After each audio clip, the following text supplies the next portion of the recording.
internet. Yan. Ang pag-usapan natin ngayon yung mga pros and cons ng libro versus yung mga iPad, yung mga Kindle, yung mga e-books. Kung meron po kayong mga gustong iparating sa atin na mga impormasyon din, pwede po kayong mag-text sa ating hotline 0916-1608168. Again, 0916-1608168 or 0930-680-448. Una na, gusto ba niyang magpakilala paring Reggie, Mr. EP? Papakilala natin kung sino siya talaga. Okay, siya ang ating makakausap ay principal ng Santo Niño Catholic School, Signal Village sa Taguig. At nagkataon na siya ay misis ng isa sa mga reporters natin. Aba, si teacher, kilala ko na yan. Teacher Maria Luz Bernal Katig. Si ma'am. Si Mrs. ni ating Hermie Katig. Anong pangalan? Maria Luz Bernal Katig. Bakit yung pinakilala sa amin Pag-aawain mo pa yung dalawa, walang yaka talaga. Hindi, yan nga yung pinakilala. Maria Luz Maria Luz. Maria Luz talaga. nga. Yan na nga, Sige. Maria Luz nga. Teacher, Principal Maria Luz, magandang hapon po. Ayan tuloy, pinatayan ka tuloy ng telepono. Ikaw kasi, niloloko mo eh. Hindi. Maria nga pinakilala sa atin. Ayun. Maria Luz pala yun. Nakaligtaan mo lang na Luz Bernal pala yun. Pero teka muna, Pangga.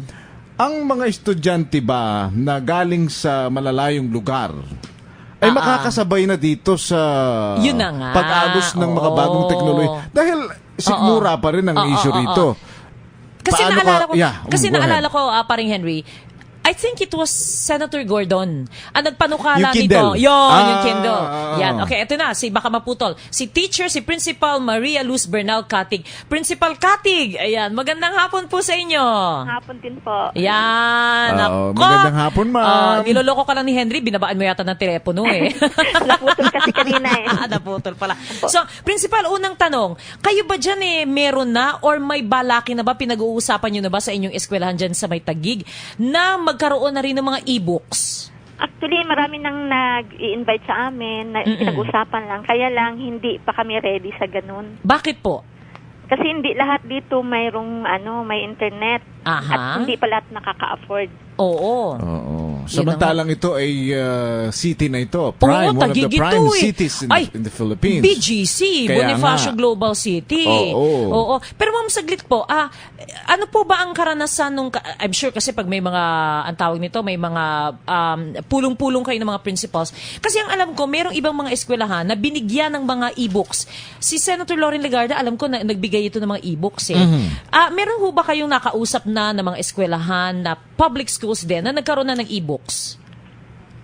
Siguro sa public, hindi ko pa masyadong alam. Pero sa private kasi kami nagpo-provide talaga ang mga parents. Oo. Pero kung halimbawa gobyerno ang magbibigay, sa palagay niyo, Principal, makakatulong ba ito sa mga bata o paano? Siguro naman malaking tulong yan. Unang-una, hindi na mabigat sa bag nila. Hirap na rin silang magdala ng libro. Tama, no? Meron naman nung bill si Senator Lito Lapid, di ba, na bawal. Di ba siya nagpanukala nung bawal ang... Akala ko isa kayo sa kabayo. Hindi. Yung nagpanukala na ipagbawal na ang pagdadala ng mabigat na aklat o kung ano man sa mga bata. Pero alam mo, paring Henry, Principal Katig, ma'am, sa isang banda, natutuwa ako na malaman na mabibigat. Ibig sabihin, dyan sa eskwelahan nyo, kumpleto ang libro ng mga bata at naiuwi niya. Lahat ng subjects. May libro. Kaya, napakabigat. Kahit yung mga grade 1. Grabe, no? Hanggang high school. Kaya ang lalaki ng mga bags nila. Talagang mahirap po talaga. Kaya lang, pag e-books ang pag-uusapan, hindi pa kami ganun kahanda. Kasi unang-una, hindi naman kasi accessible yan. Hindi lahat ng mga estudyante namin may internet, may computer. Unlike sa books, madali siyang dalhin kahit saan madala. Paano pag naglo-lowbat? Kagaya ngayon, puro brownout. Uso ang brownout. Saka may rotation. Hindi naman pwedeng sabihin sa anak mo, anak, huwag ka muna mag-aral ha, kasi brownout. Diba? At saka lalo na pag nasa Mindanao ka ngayon, rotation daw ang brownout nila. Kaya hindi pwede talaga. Hindi naman pwedeng mag-move ng schedule ng exam dahil lang sa brownout. Kaya masisira yung schedule. Kaya sa ngayon, hindi pa ganun kahanda ang Pilipinas, no? Pilipinas sa tingin ko. Hindi pa tayo at saka mabagal din yung internet. So mas practical pa rin yung books. Maybe siguro in the future pag yumaman na tayo at i-provide lahat, yung maganda yung project na yan, i-provide lahat ng estudyante ng tawag nilang laptop o kaya yung tablet. Tablet, oo. Tsaka ano yan, ma'am, ano? magulang ayaw niyan, di ba? It all boils down to socio-economic status siguro, Pangga. Kasi meron kang binigyan nga ng Kindle ng pamahalaan. Pag uwi naman sa bahay, ang bahay mo, sabihin na nating barong-barong. Huwag nang barong-barong, simpleng bahay. Nagtitipid kayo sa kuryente. Magpapakabit ka pa ba ng broadband? Bibili ka pa ba ng load? Siyempre, uunahin mo muna yung sikmura. Pero kasi, principal pa rin, Henry, meron kasing ibang pwedeng mangyari ganito Halimbawa, kung may internet, 'di ba? Ida-download mo na lang tapos isi-save page mo for offline reading. O kaya hindi ko lang alam kung anong ginagawa nila dun sa iba. Yung e-book ba? Parang as in, yung buong libro na nakalagay na doon sa tablet. Ibig sabihin, hindi ka nga lang makakapag-research dahil wala kang access sa internet. Pero yung libro ay naroroon na rin, principal. Oo po, pwede. May mga ganun po, nakaano na talaga, na nandoon na sa, yung libro nasa computer na. Kanya lang, kailangan din minsan hindi na kailangan ng internet pag ganun. Ganun pa man, syempre, magastos pa rin yun sa kuryente. At saka, kung maka-afford nga lahat ng mga bata, mga parents, mas maganda pa rin yung e-book. Kaya lang, sa ngayon, mas practical pa rin yung textbook. At saka dito sa amin, sinusulatan yung work text na rin kasi. Sinusulatan nila yung din. Yung mga libro. Libro. Magkano ba ang kwan? Tine-check din mga parents. Hindi naman na lahat ng parents nakakaalam ng paggamit ng computer. So we'll also educate the parents. Magkano kaya ang isang ngayon? Magkano kaya ang isang Kindle ngayon, Pangga? Nakakahalaga yan kaya ng mga 12 o 10,000, mga ganyan? Papalo Hindi, na ba palagi yan? ko may gano'n. May mura. May mga naman. mura. Mga 5,000 siguro. Pero kasi para sa akin, di ba, Principal Katig, ma'am, kapag halimbawa ito ay ibibigay natin sa mga public schools, kailangan bigay. Kaya lang, ma'am, I'm sorry sabi nga ni Paring Henry, baka mamaya dahil sa kahirapan, hindi rin kaya isa sa mga pwedeng gawin baka mamaya ma-attempt na kunyari nawala tapos na ibenta. Isang o kaya naman. Ito mahirap, ma'am. Kung nakaload lahat sa e-book ng lessons, paano kung biglang mag-crash yung system? Wala kang... nahulog sa kanal. Opo. Ang dito sa Patay amin, tayo riyan. Paglabas pa lang ng school, minsan may naho-hold up na. Naku po, patay kang bata kakita. Oo nga, Alam mo, tama yan, ma'am. Hindi talaga safety ang mga bata. Alam mo, tama yan, Kasi kapag alam ng mga mangungulimbat at ng mga magnanakaw na lahat ng mga batang nag-aaral, halimbawa dyan sa Taguig Elementary School sa inyo, ay may mga e-book na dala-dala. Madali yan. Madali yan. Di gagawa lamang ang PNP ng Tax Force Kindle. Di ba? Babantayan mo lahat yun. Di ba? Dagdagan yun. Kasi magdadagdag ka ng pulis. Oo nga. Pero ma'am, in terms of kayo, as a principal, nakikita niyo yung advantages. Malaking, ganito kung palagay ninyo na handa na may infrastruktura na, may internet na tayo, hindi ho ba? At murang internet pati sa bahay. Kasi palagay ko darating din tayo dyan dahil mga loads natin, mura na. Kung halimbawa ang infrastruktura natin ay handa na at ibibigay ang mga e-books, pabor kayo? Opo naman, Hindi naman tayo kontra dyan. Kasama yan sa development Actually kami, yung bawat classroom namin, gumagamit na rin kami ng internet at saka mga ganyan. Dapat lang taga-Taguig kayo, ang yaman-yaman nyo. May mga LCD projector na yung mga classrooms namin. May parang aid na lang siya. May projector? May projector ang mga classrooms nyo? Totial na pala kayo, ma'am. Hindi naman sila nahuhuli. Yun nga lang, hindi sila tig-iisa. Pero mayroon kaming subject na computer. May computer rooms kami sa elementary, sa high school. Lahat yan tag-iisa. Doon nila talagang one-on-one sila. Nagagamit nila yung computer. Ma'am, pero pagdating sa ordinary classroom, isang projector lang. Yung teacher lang may dala ng laptop. Okay. Principal Katig, eto ngayon ang tanong. Ano sa palagay nyo, kasi looking forward, halimbawa nandiyan na yung teknolohiya, okay na tayo. Ano sa palagay nyo ang dapat gawin para hindi naman magamit yung mga e-books na yan para mag-Facebook lang o kaya mag-Candy Crush at ano ba mga uso ngayon? Yung mga laro-laro. Actually, nagagawa naman ng IT yan. Iba-block nila yung... Lalagyan ng firewall siguro pwedeng i-block yan. Kaya lang, control pa rin naman. Kaya lang, paano ho yan pag ako'y pupunta sa isang Wi-Fi hotspot? Halimbawa, magkakape ko kunyari, may Wi-Fi hotspot. Di open ako doon, magda-download ako doon. So, paano yun na principal? Ang daming di ba? Ang daming... Pagdating sa school kasi, may may control. Pero pagdating sa labas, yun na, wala na tayong control. Yun na. Sa bagay, walang pinag-iba yan sa kahit wala ka namang, kahit anumang distraction pa rin, Henry, di ba? Whether, kasi ngayon, ang mga bata, sabi nga ni Reggie kanina nagtataka siya, bakit daw dun sa katabi nila na may computer shop, bakit may mga 12 anyos na mga bata na hanggang 10 oras ng gabi, nag-games pa Alam mo, maisingit ko lang yan, Mama, maisingit ko lang doon sa sinabi ni Pangga. Matagal na nating binabanggit, Pangga, na dapat ang mga barangay, yung sangguniang barangay, dapat nagpapanukala ng ordinansa na sa mga computer shop na namumuniknik sa kanilang mga lugar, ipinagbabawal ang minor de edad. Yes, tama. Bawal naman yata talaga yun. Aba, hindi. Hindi ba? Walang maliban kung may ordinansa doon sa lugar na yun. Namumutiknik doon. Yung iba naglalaro ng Dota, yung iba naglalaro ng Counter-Strike, naglalaro ng ano ba yung uso ngayon, mga laro riyan. Bukod sa laro, itong palintik niyan, may mga may mga kung ano-anong mapapanood sa internet. Yung mga porn kamo. Oo, di ba, ma'am? Oo. Pero balikan natin yung pinag-uusapan natin, Pangga. Anong magiging adbentahe kung itong Kindle na ito ang gagamitin ng babata? Mas madali ba sila? Mas mamomotivate ba silang mag-aral? Mas madali ba silang matututo? O baka naman instead na matuto sila, baka naman mas stack up lalo yung utak nila sapagkat lahat inaasa na sa internet. Yan, Sa tingin ko, depende din yun Pero mas advantage din kasi kung gumagamit tayo ng ganyan ngayon. Actually, mas interesado sila Ayaw na nila yung mga Actually, ayaw nilang magbasa ng libro sa totoo lang. Kung may choice lang sila between computer and books, textbooks, mas gusto nila. Kaya nga kami napilitan maglagay ng LCD projector sa mga classrooms kasi mas nakukuha ng attention nila.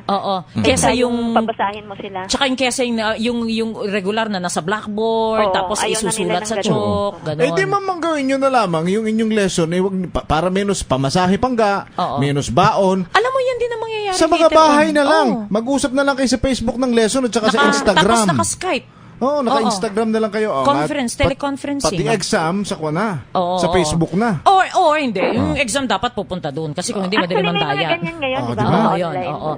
Kasi mama, sa totoo lang, kasi kung ang mga big businesses, paring Henry, nakakagawa sila ng mga corporate meetings sila and board meetings. Negosyo na pinag-uusapan dito, Para doon, para sa mga ganyan, sa mga negosyo. Sa mga eskwelahan, pwede din. Pero, ma'am, sabi dito, final question na lang ito at comment. Yung e-book ay para sa mga mayayaman lang. Paano naman yung katulad namin na walang pambili? So, ano pong sagot niyo dyan bilang isang principal, ma'am?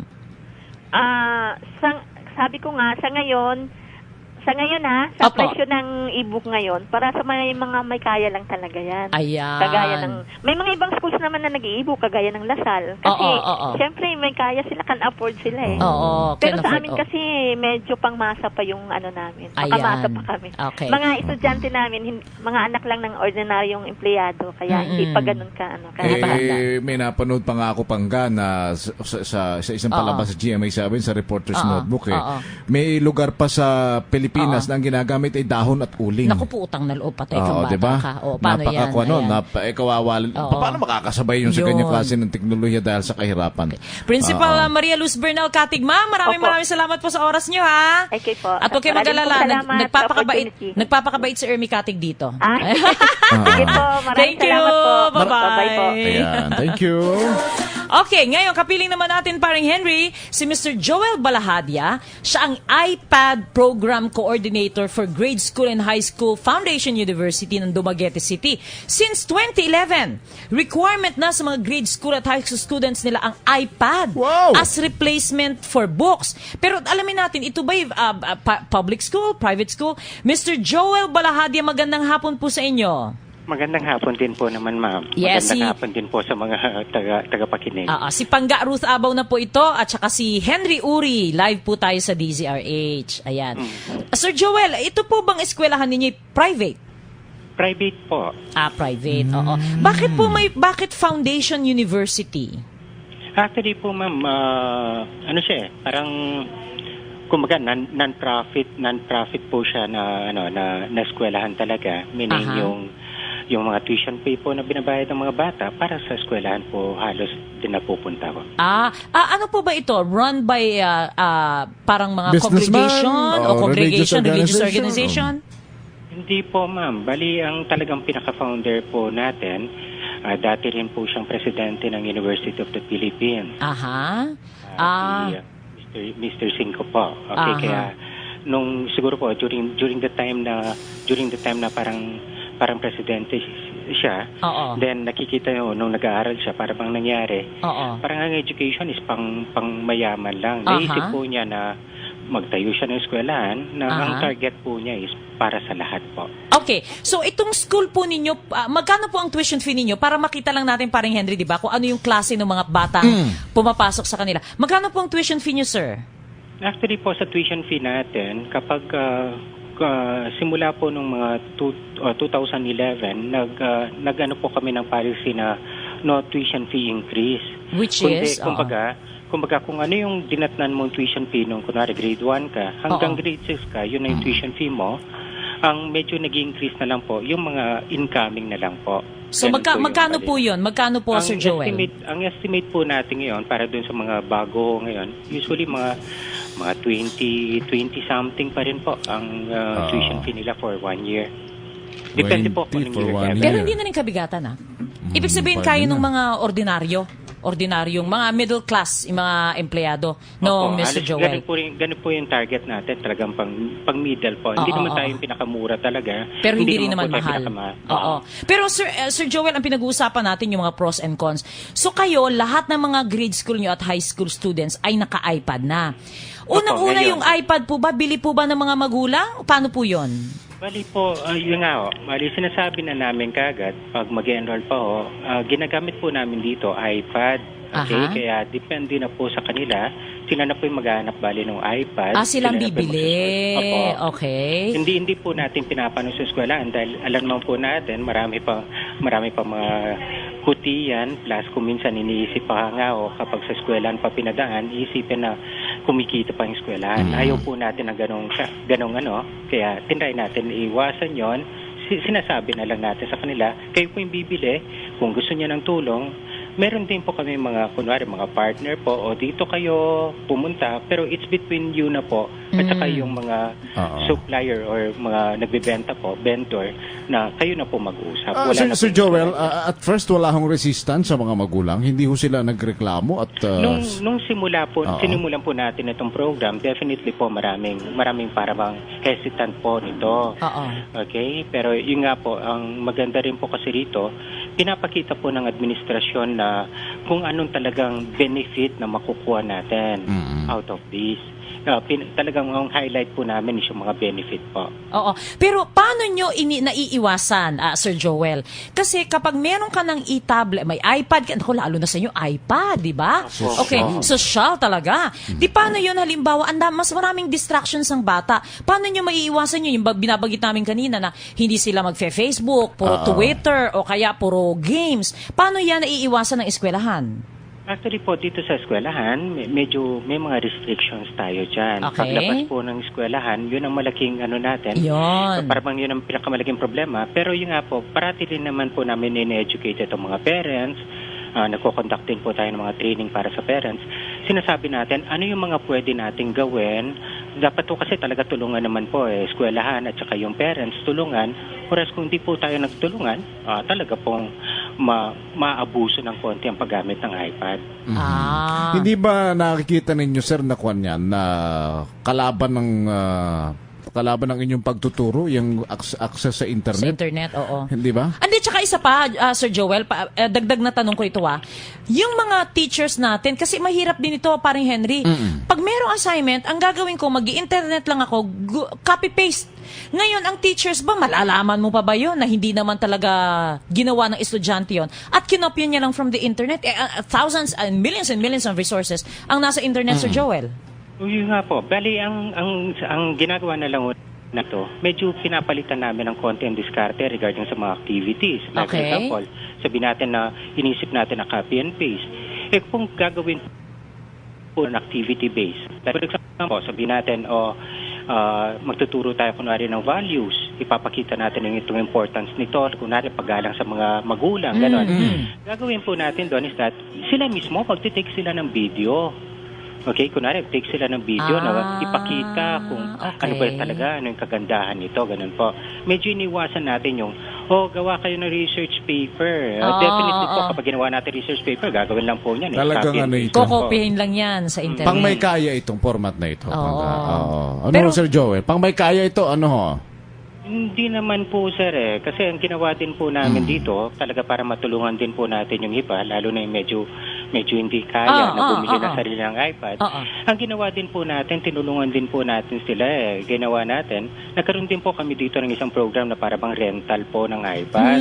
Meaning for 1 year po, irerentahan nila yung iPad. Okay, na pwede nilang gamitin. After a year, babalik po nila. Sir, sandali. Pero po, dapat nilang ingatan yung iPad. Sir Joel, meron ba kayong mga estudyante na pagdating naman sa bahay, wala silang mga internet connection? Paano yon? Bali, ang ginagawa naman po natin doon, definitely po, wala naman talaga, hindi naman lahat may internet connection sa bahay. Gagawin po natin is that, at least po, habang nandito pa lang sa eskwelahan, possible po, tapusin na lahat ng mga kailangan nilang tapusin. At least pagdating sa bahay, kung gusto lang mag-review, anyway, nandun naman sa iPad nila, gusto nilang i-recap lang ng konti, ganun na lang po. Iniiwasan talaga natin doon kasi hindi po lahat talaga may connection sa bahay. Sir Joel, ito magandang tanong ito. May isang comment dito, kaya dumadami ang mga bobo ngayon. Tinuturuan maging tamad ang mga batang yan. At ito pang isang text sa atin. Huwag na yung computer, corruption lang yan at natutulungan lamang mga estudyante sa pagkatamad. Ano po ang sagot niyo dyan, Sir Joel? Hindi po, ma'am. Actually, nung una nga iniisip namin baka nga tama rin. Kami nga mismo, iniisip namin sir, bakit natin i-implement yan sa mga boss namin dito? Paano po natin i-implementin talagang ganito? Sabi niya, hindi. Tingnan nyo ito, pinapakita niya yung mga resources din na nakikita sa internet. Yung mga study rin po, pinapag-aralan natin yung mga studies na na-conduct na sa US. Kasi typically po, itong iPad program, ginawa na rin po sa US yan Kaya yung mga experiences nila doon, yun yung mga parabang tinatry natin implement dito. Kinukuha natin yung mga magaganda, tinatapon natin lahat ng mga pangit. Tapos nga, pinag-uusapan po namin, ano pa yung pwede natin gawin na para lalo natin ma-enhance. Kaya sabihin natin na tinuturuan natin maging bobo, hindi po. Gumawa rin po kami ng study namin. Yung first year na implementation po nitong iPad program, definitely po. Okay, kasi lalo na dito, siyempre, ang dami ring eskwelahan. All eyes din po, lahat ang eskwelahan sa amin. Titignan nila kasi tinitingnan din experiment kayo. Oo, siyempre po, titignan nila dyan, effective ba talaga to? Hindi. Hindi po natin sinasabi na turuan natin sila maging bobo. Okay, dun sa study po na kinonduct namin, na po namin dun sa study namin na at least, okay, nag-improve po talaga yung performance in general, okay? In general speaking. Nag-improve po ang performance ng bata in mga roughly around mga 10 to 15% po ang increase ng performance ng bata, generally speaking. Okay. Even though na in reality po, ang nangyari, meron talagang mga medyo dati na magagaling, medyo humina. Meron din naman yung dati na ang medyo mahina sa klase, talaga po, nag-improve siya. Okay? Kaya ganun po. Kaya nga sabi ko nga kanina, in the first place, dapat po tulungan talaga. Pagdating sa bahay, hindi na po kayang i-monitor ng eskwelahan. Pagdating sa bahay, dapat i-monitor naman po ng mga parents. Pero in general, as sinasabi nyo, ayon sa study nyo, 10 to 15% ang tinaas ng increase of performance. Pagdating sa bahay, hinihiram na ni nanay at saka ni tatay ang iPad kasi nagpi-Facebook sila. Sila naman na nagpi-Facebook. Sila na po magpi-Facebook. Pero sir, kung may connection po sila sa bahay. Okay. Mayroon ba talagang basihan yung sinasabi Pangga na kapag daw ang bata ay tinuruan mo lagi nagbabasa, nanonood ng video, nakakakita ng mga pictures, mas nagiging yung cognitive development na tinatawag. Yung pagkatuto mas nagiging mabilis daw. Opo, totoo yan. Sa amin dito, talagang maano namin yung nga po, yung retention rate po, ang tindi na retention po para sa bata. Okay, actually po, even UP naman po, University of the Philippines, na-conduct na rin sila. Okay. Para bang partnership po sila ng DepEd. Diyan, bali ginawa nila, parang pinaka-pilot nila is mga bandang Laguna o yata yan, Laguna. Nakita din po nila doon, out of their study, even though na siyempre, meron pa rin po mga pros and cons. Pero out of the pros na nakita nila, prate feedback ng mga bata, hindi namin alam yan dati. Ngayon, alam na namin. Hindi namin dati nakikita, hindi namin alam yan. Ngayon, alam na namin. Nga po, parati namin ginagawang example dito, kunwari, elements, no? Yung mga elements na lang po. Okay, yung mga table of elements natin. Di ba dati? Sa chemistry. Chemistry. Sabihin natin, gold. Okay, gold, tayo silver. Dati, di ba, hindi-imagine natin. Kinakabisa mo yung table yung table. Ano ba yung itsura ng gold? Ano ba yung itsura ng ano? Okay, so ngayon, meron ka ng alam kung ano itsura nito. Okay. Mapapakita mo talaga sa kanila lahat. Okay, with the use of the iPad. Ganon. I see. Now I understand kung bakit. Kasi habang nag-aaral ka, mas madali ka kasing makatanda kapag may picture kang nakikita. So doon nakakatulong yung mga iPad. I see. Doon nakakatulong. Plus other resources po. Pero yun nga, dapat po tandaan din natin na hindi naman lahat ng nakikita rin natin sa internet magaganda. Kasi dati yung mga teacher siguro ngayon may gumagamit pa para lamang makapag-illustrate o makapag-demonstrate. Gumagamit pa ng kung ano ng mga raw materials. Nagdodrawing pa ng kalabaw sa kartolina, hindi ba? Ginagamit po nila technology para sa technology na. Ayan. Okay. Dapat po beyond that. Mr. Joel Balahatian, napakaganda po ng mga sinabi niyo sa amin. Hopefully, sa mga susunod na pagkakataon, mas marami tayong oras na pwedeng pag-usapan natin. Interested ako dun sa sinasabi niyo sa mga survey na sinagawa po ninyo. Mr. Joel Balahatian, maraming salamat po, sir, Maraming salamat din po. Okay, thank you very much. Okay, sa ating pagbabalik, paring Henry, live na makakapiling natin ang Pangulo ng Parent Teachers Association ng Pasay City Federation. Alamin naman natin ang mga saloobin ng mga magulang sa usaping ito. Yan po sa inyo, makalipas lamang po nilang patalastas, oras po sa buong kapuluan, 38 minutes after the hour of 2.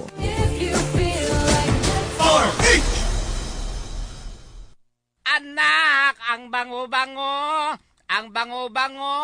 ng Shield Bath Soap. Abay, siyempre naman, Jeje Montaño, ang Shield Bath Soap ay galit sa sakit at may malasakit. Di biro maging nurse, dapat marunong sa sakit at marunong mag-alaga, yun bang may malasakit? Kaya pagdating sa bath soap, hanap ko tulad ko, lalo't may pamilya ko. Kaya ang gamit ko, Shield Bath Soap. Galit ito sa sakit na dulot ng germs. May antibacterial na pareho ng sa leading brand. At may malasakit sa skin dahil may Shea Butter Moisturizer. May malasakit din sa budget dahil super affordable. Kaya naman recommended ito ng Philippine Nurses Association. Shield, galit sa sakit, may malasakit. Shield Bath Soap, manufactured by ACS Manufacturing Corporation. ACS.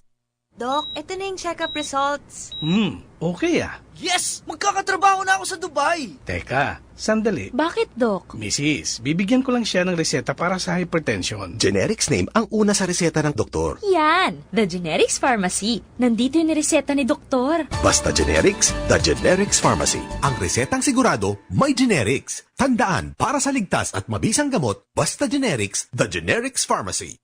Ang resetang sigurado may generics? Magre-reseta ba si Doc ng masama sa'yo? Basta generics at gamot pang maintenance, TGP, The Generics Pharmacy. Nandito ang reseta ng doktor. Now with over 1,600 branches nationwide to serve you.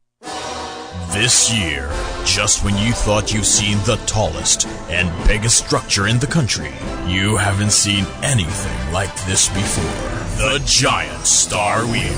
The Philippines' highest Ferris wheel with 32 air-conditioned gondolas surpassing 60 meters up in the sky. The Giant Star Wheel, only at Star City. More rides, more fun. Bago mag-imagine ng bibilhin sa 1 milyon, pagplanuhan muna kung gaano kadami ang gagawin mong entries sa MBC Millones. Dali, isulat sa isang malinis na papel ang inyong complete name, age, address, contact number at pirmahan. Ilagay sa white legal-sized envelope at sa labas ng envelope isulat ang promo title, MBC Millones 2014, ang produktong ginamit at ang MBC station at ipadala sa kahit na saang MBC stations nationwide sa DZRH, Love Radio, ESFM, Easy Rock, Action Radio at radyo natin. Mas maraming gagawing entries, mas lumalapit ang 1 milyong piso sa'yo sa MBC Millones 2014.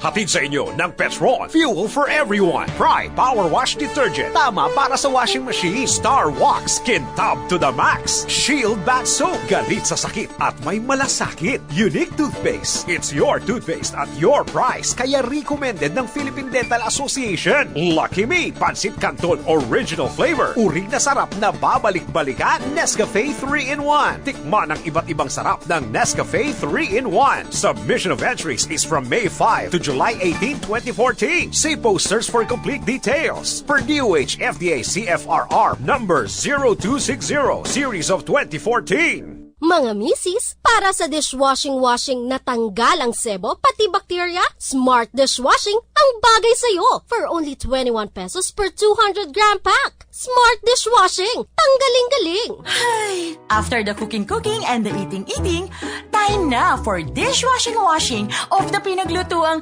masebong-masebo at pinagkainang maaaring mabakterya.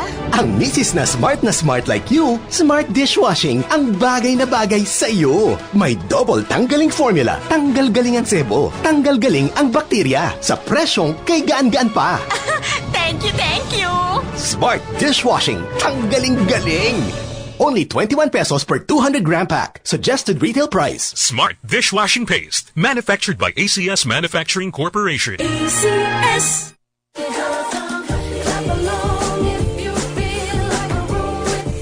Okay, sabi lang dito, sabi ni, bago kay Mr. Willie Rodriguez, sabi niya, Ma'am Ruth, sabi ni Marilet and Don, yearly problem po ng mga nanay ang palaging bayarin. Madalas po iniipit nila ang mga credential ng students. Paano po dukha na kahit minsan hindi nagkaroon ng ganyang gadget, books pa rin. Pagkain na lang po ang pagkakagastuhan, buti pa pampatalino. So kasi nga, sinasabi mo pa rin, Henry, sa mga ibang mga areas nga, kagaya ng binabanggit mo, yung basic necessities like food, kulang pa nga eh. Alam mo sa mga may kaya, talagang palong-palo sa atin yan, yung ganyang klase ng pag-aaral. Sapagkat sa ibang bansa, madalang na ang hindi gumagamit ng ganyang sistema. Correct. Pero dito sa Pilipinas, na ang mga bata ay kaya mahina ang pick-up. Kasi ay hindi dahil gutom ang nakakakain. sikmura. Ay mahihirapan tayong sabi nga dito, i-implement yan. Tangga, makain nga, wala tablet pa. Baka diba? Tablet ang gamot na kailangan nila. Sa private school siguro pwede yan. Sabi nilang ganon. Ayun. Lalo na pong magiging tamad ang mga teacher na magturo. Pero hindi rin parang Henry, kasi para sa akin, kaya siguro dun sa Dumaguete Foundation, kaya maganda. Kasi naghahanap ka ng innovative ways of teaching. At magaganda rin ang sweldo ng teacher. Ay, oo. Kung tama. ang teacher ay sumusweldo lang ng hindi dapat at kinakailangan pang magtinda ng longganisa ng load. Ha? Oo, tama. At kung ano-ano paano sa loob ng gagawa ng lesson plan yun? Ay, mahihirapan tayo. Kailangan yan. magtinda muna si teacher. Ano yan? Holistic approach yan. Correct. Okay, kapiling na po natin ang presidente ng Parents Teachers Association ng Pasay City Federation, si Mr. Willie Rodriguez. Ka-Willie, magandang hapon po sa inyo. Pakipindot po yung green. Ayan. Ka-Willie, magandang hapon po. Magandang hapon po naman. Ayan. Kayo saan po ba yung eskwelahan ng anak po ninyo? Sa Epifanio de los Santos Elementary School, dito sa Tramo. Sa may Tramo. Okay. So, kayo po dyan po ba sa inyo sa eskwelahan po dyan sa Pasay meron na pinag-uusapan na magkaroon ng mga e-books? Sa ngayon, wala pa. Pero yun ang pinopropose namin. Na pinopropose nyo? Aba! Iba rin kayo pinopropose nyo? Na kayo ang bibili, ha? Actually, meron tayong mga CSR, baka at least doon namin kunin. Corporate Social Responsibility. Pero hindi ba kayo natatakot? Kasi kanina mga pinag-usapan namin ni Paring Henry na unang-una, okay, libre na. Pero baka mamaya maging tamad at lalo maging bobo daw yung mga bata. Ka-Willie? Hindi. Kasi bali, nakikita ko sa mga bata, yung mga tinuturuan ko, na kapag lagi silang nandun sa, meron silang e-books, mas maganda yung kanilang, yung tulad nga ng retention, tapos nagiging advanced sila. Kesa yung libro lang. Actually, yung libro, bali, may tawag dito, merong hindi maganda, pero merong hindi maganda. So, ibig sabihin, kailangan libro, tapos yung iPad, parang ganyan, yung tablet. Kailangan magkatuwang. Or, simplified mo siguro, digital books na. Ayun, digital books. Digital books talaga. Na. Paano nyo iniisip, halimbawa, kung sakali na pagdating sa bahay, hindi nyo na makokontrol, mag-Facebook, mag-Twitter, mag-Instagram, pagkatapos puro mga games ang gagawin, paano na ho yun? Actually kasi ang gaming it enhance the brain power. The brain power ng bata. So ngayon, ang ano diyan, for example, basta nasa school, okay lang. Okay. Kasi bali kapag tapos naman kung wala namang e-books, okay, pag-uwi ng bata sa gabi, maglalaro ng computer 'yan. Okay. So magpe-Facebook, mag-ano. So ngayon ang Facebook kasi is a one way of educating.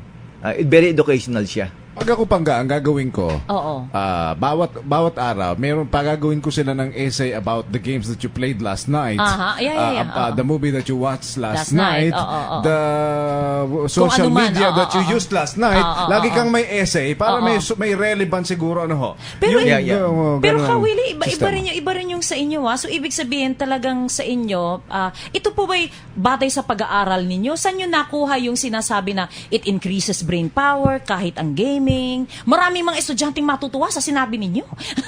Sasabihin niya, Nay, tingnan mo, narinig ko sa DZRH, sabi ng isang magulang doon, ng isang teacher doon, nakakaganda daw itong paglalaro ko na kaya huwag mo ako pigilan. Kaya bilhan mo na ako ng laptop at iPad at kung ano-ano pa bukas. Ayan, Kawili, sige po. Okay, ganito yan Ang pinaka-differential lang yan, kung meron kang e-games, lagi kang nag-e-games. Ang nagiging niyan is both education, hindi siya nagkakaroon diferensya. Nagkakaroon siyang diferensya sa health ng bata. Ito na nga, ang sinasabi rito, Pangga. Yan. May health hazard yan, particularly sa eyesight. Try mong magbasa for 30 minutes sa tablet at 30 minutes sa ordinary book. Mas stress daw sa mata ang tablet. So, paano nyo masusolusyonan yung ganyang klase ng problema, Kawili? Actually kasi kung sa mata lang, 30 minutes, automatic gising ka the whole day. Okay? So, automatic open ang mata mo. Okay. Okay, ang hazard lang yan, lagi nakaupo ang bata, they will stay in that. Nawawalan sila ng time for sports activities. Okay. So, kung sa mata lang, okay, kasi I've been a computer user since almost 99.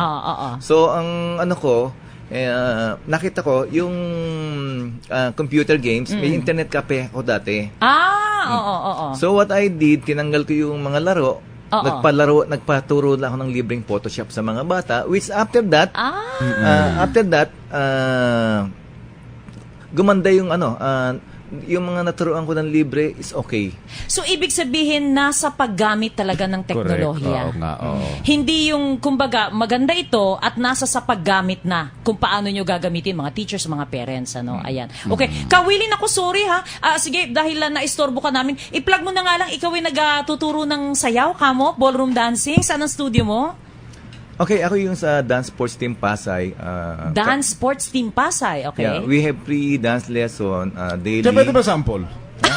Walang video Andito lang siya sa may sabungan ng Pasay, malapit pa Bombero. At tapos may project kami ni Emmy Calixto na libreng dance sport sa mga bata at saka sa school teachers. Ayan. So libre yan. Araw-araw meron dyan sa dance studio nyo? Meron siya. 9 to 5. 9 to 5. Libre yan, walang bayan. 9 in the morning to 5 in the afternoon? Yeah. Aba, pwede yan. Pwede kaming pwede kaming magsamba riyan. Kaya lang hip-hop ako paano yan? Meron ba nagtuturo ba kayo ng hip-hop?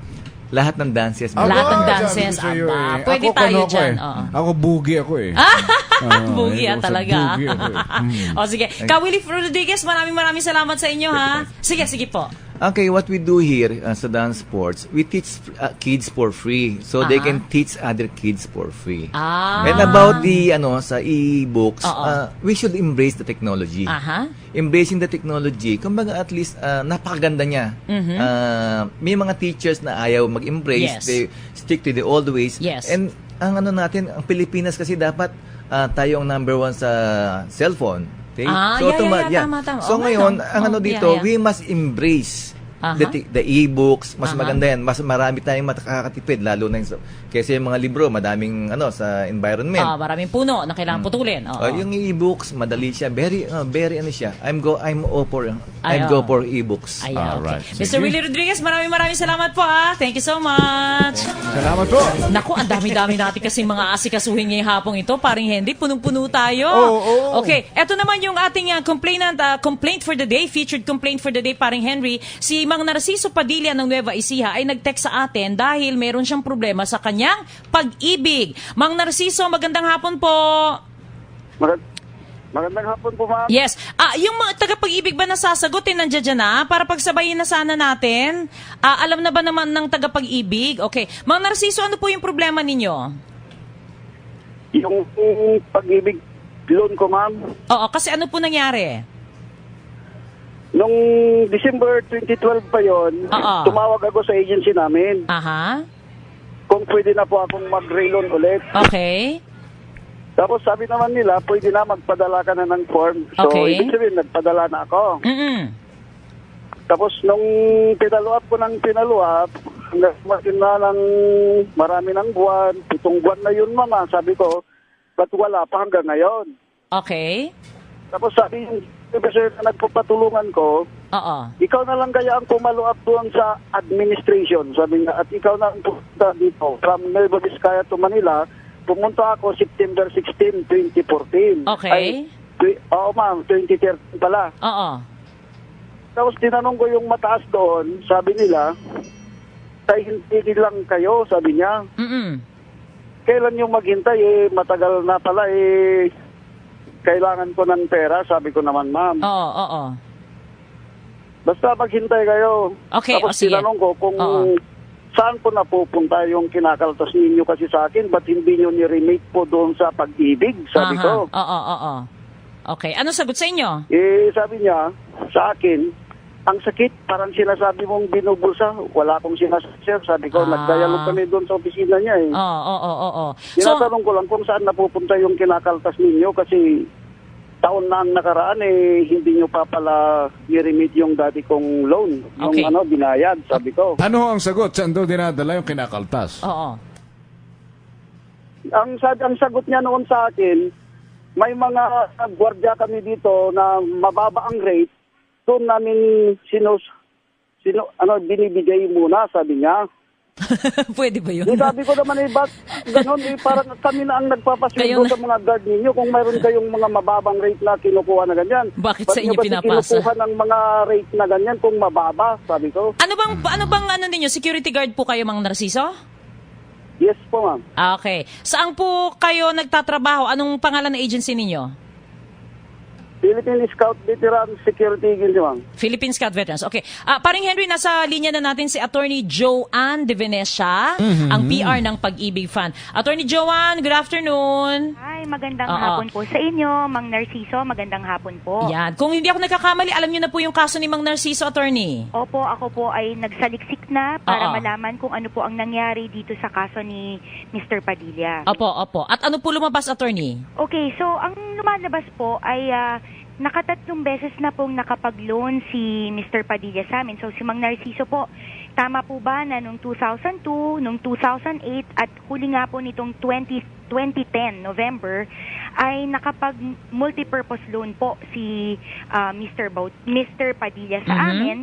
Ang nangyari po dito, no, so yung third loan po niya ay nasa 26,489 pesos 71 ang napautang sa kanya. Kaya lang po, 0 payments. Okay. Pero siguro binabayad naman ni Mang Narciso, hindi lang na i-remit ng kumpanya. Hindi po kasi namin yun natanggap, no? So wala po talaga kaming nakuha. 0 payments.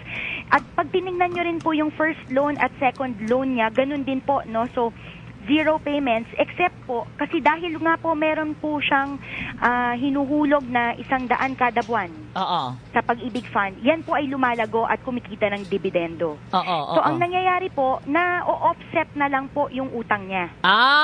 So ito pong third loan, no, November 2010 po yan, nagkaroon po siya ng 26,000 plus na ipinautang sa kanya, 0 payments po, plus interest na offset na po nung January 15, 2013. Okay. So ngayon po, wala na pong utang si Mr. Padilla. Kaya lang, Attorney Joanne De Venecia, ma'am, hindi naman yata patas yun. So anong balak gawin ng Pag-ibig doon sa Mang Narciso? Yes, ma'am. Ikaw ay nagbabayad sa utang mo. Hindi lang nila, kinakaltasan ka, hindi nila nire-remit. Ganun po ba? Yun, ganoon po, ma'am. Okay. So, Attorney Joanne De Venecia. Tanungin lang natin, Mang Narciso, may payslip ba kayo na sa katunayan kayo kinakaltasan? Meron po, sir. Balik taon kasi nilang pinapadala eh. Ayun, okay. So, Attorney Joanne, ano ang balak natin gawin? Kasi unfair naman. Para kang kay Mang Narciso. Wala Tama nga po siyang, yan. di ba? Anong Tama balak? po yan. Kami po sa Pag-ibig Fund, syempre, definitely po, ang may obligation po talaga to pay the multipurpose loan is the employer. Ayun, okay. oo. Pero hindi naman po kami gagawa ng aksyon nang wala pong dokumento. So, tama po yung hinihingi ni sir, no? Yung pong payslip doon po makikita. Kasi meron po yung 100 pesos na dinededuct na sa tingin po namin ay talagang naidededuct naman. Kasi may pumapasok naman po sa account ni Mr. Padilla, no? So si Mang Narciso po ay updated ang kanyang payment. Okay. Nung 100. Pero po yung loan amortization, yun ang wala. Yun po yung zero. So we need to look into that. Kasi po yung policy po namin, halimbawa po ito, no, zero payments. Siyempre po, to be fair din po to our millions of members, kasi po pera po nila ito itong pinapautang namin, kailangan po talagang ma-offset. So alam po yan ni Mr. Padilla, yan po talaga yung patakaran namin. No? So January 15, 2013 po ay na-offset na. Ngunit under our policy po, 2 years po bago siya makautang muli. Kasi yun po talaga ang aming rule to everyone. So hindi lang po yan kay Mr. Padilla. Lahat po ng hindi nakakapagbayad at nag-offset. So that means po ay sa January 2015 po ulit makakautang si Mr. Padilla. Ngayon, in the meantime, ang gusto ko, ang habol ko dito, Attorney Joanne De Venecia, ano ang gagawin ng Pag-ibig para habulin yung linchak na agency niya? Okay, so kailangan po maghain ng reklamo na malinaw si Mr. Padilla. Kailangan niya po kaming tulungan kasi yan po yung ebidensya na kailangan namin para po kami naman ay makapag-imbestiga at makapag-enforce.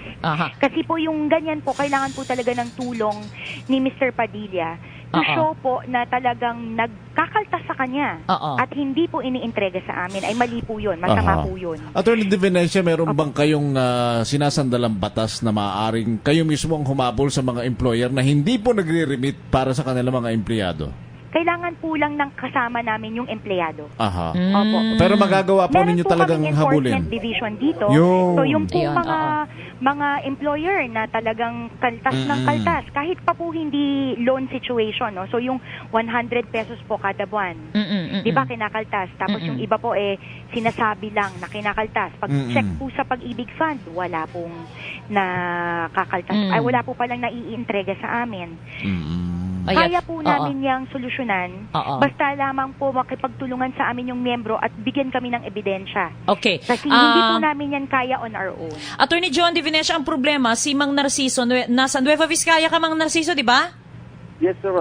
So, saan siyang Pag-ibig? Sino ang pwede niyang hanapin doon? At pwede mo bang tawagan, Attorney Joanne, doon sa Nueva Vizcaya para lang ma-expect nila si Mang Narciso na pupunta doon? Maaari po yan. In fact po, ma'am, maybe po, mamaya po, yung inyo pong staff, bigyan na lang po yung aking direct number. Ayan, okay.